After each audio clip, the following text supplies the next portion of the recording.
जिल्ह्यात अंबड येथील global English स्कूलमध्ये वार्षिक संमेलनाचं आयोजन करण्यात आलं।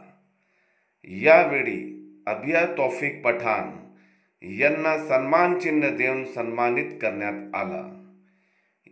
या ठिकाणी ॲडव्होकेट अफरोज पठाण, निवृत्त मुख्य कार्यकारी अधिकारी मुकीम देशमुख, राष्ट्रवादी काँग्रेस शरदचंद्रजी पवार गटाचे नेते जिल्हा अध्यक्ष डॉक्टर निसार देशमुख त्यांच्यासह काही मान्यवर आणि पदाधिकारी उपस्थित होते। Bureau report युवजन।